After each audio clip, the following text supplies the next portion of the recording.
প্রিয় উপস্থিতি, আল্লাহ তাআলা রব্বুল আলামিন আমাদেরকে সৃষ্টি করেছেন, মানুষকে সৃষ্টি করেছেন, জিন জাতিকে সৃষ্টি করেছেন। পৃথিবীতে অনেক অসংখ্য সৃষ্টি তার আছে।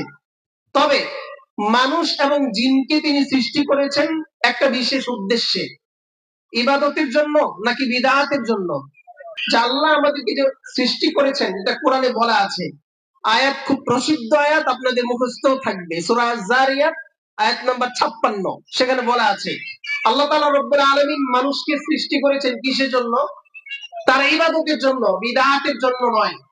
আমি এই পয়েন্টটা টান দিলাম এই জন্য, যেহেতু এটা সুন্নাহর সাথে যুক্ত। বিদআত এবং সুন্নাত পাশাপাশি বিষয়, দুইটাই বুঝতে হয়।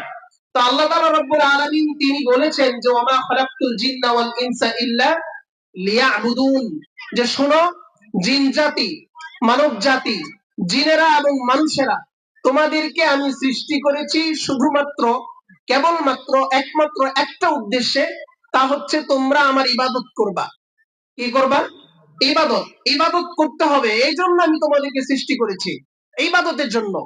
তো আমরা এখান থেকে বুঝলাম, কোরআনের এই আয়াত আমাদেরকে স্পষ্ট করে দিচ্ছে, বুঝিয়ে দিচ্ছে, আমরা বুঝতে পারছি যে আল্লাহ আমাদেরকে সৃষ্টি করেছেন তার ইবাদতের জন্য।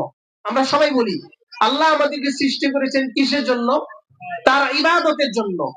এখন ইবাদত কাকে বলে? ইবাদত কি? আমি ইবাদত কিভাবে চিনবো কোনটা ইবাদত?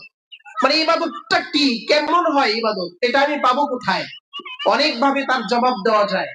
কাউকে জিজ্ঞেস করলে হয়তো বলবে ইবাদত হচ্ছে সালাত আদায় করা। কি করা? নিশ্চয়ই এটা একটা ইবাদত। সিয়াম রাখা, হজ করা, যাকাত দেওয়া, হাসি মুখে কথা বলা, দান সদকা করা, মানুষের উপকার করা, মানুষের হক দিয়ে দেওয়া, দ্বীনের কথা বলা, দ্বীনের কথা শোনা, কোরআন তেলাওয়াত করা, জিকির করা, দুরূদ পড়া, এগুলো ইবাদত নয়? এভাবে বিস্তারিত বুঝাতে পারে আপনাকে, এটা সঠিক। আপনি এভাবে বুঝতে পারেন যে এগুলো ইবাদত। তবে এর ব্যতিক্রম পবিত্র কোরআন থেকে একটা আয়াত টান দিলে আরো সুন্দর জবাব পাওয়া যায়। সেটাও প্রসিদ্ধ আয়াত, অনেকের মুখস্থ। সূরার নাম হচ্ছে সূরা হাসর। সূরার নাম কি? সূরা হাসর। সূরা হাসরের নাম শুনেছি আমরা। সূরা হাসরের আয়াত হচ্ছে 7 নাম্বার। কয় নাম্বার? 7 নাম্বার। 7 নাম্বার আয়াতে গেলে একটা সূত্র এখানে পাওয়া যায়, ইবাদতের সূত্র পাওয়া যায়। এই একটা আয়াত থেকে আরো অনেক কিছুই পাওয়া যায়। সেখানে কি আছে? আল্লাহ বলছেন যে ওয়ামা আতাকুমুর রাসূলু ফাখুযুহু ওয়ামা নাহাকুম আনহু ফান্তাহু। এইটুকু অংশ কি বলা আছে এখানে? আল্লাহ বলছেন যে ওয়ামা আতাকুমুর রাসূলু ফাখুযুহু, রাসূল সাল্লাল্লাহু আলাইহি ওয়াসাল্লাম তোমাদেরকে যা দেন তোমরা তা গ্রহণ করো। কার থেকে গ্রহণ করতে বলছেন আল্লাহ? মুহাম্মদ সাল্লাল্লাহু আলাইহি ওয়াসাল্লাম থেকে। তিনি যেটা দেন সেটা তোমরা গ্রহণ করো, তিনি যা দেন তা গ্রহণ করতে হবে। ওয়ামা নাহাকুম আনহু ফান্তাহু, এবং তিনি তোমাদেরকে যা কিছু থেকে নিষেধ করেন, বারণ করেন, সেগুলো থেকে তোমরা বিরত থাকো। দুইটা কথা না এখানে?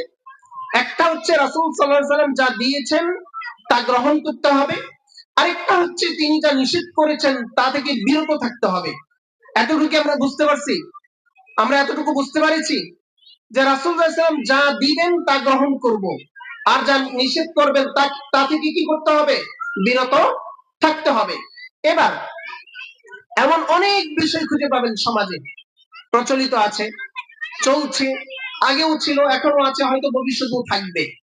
অনেক বিষয় সমাজে এমন আছে যা রাসূল সাল্লাল্লাহু আলাইহি ওয়াসাল্লাম দেননি, কিন্তু সেটা আমরা গ্রহণ করেছি।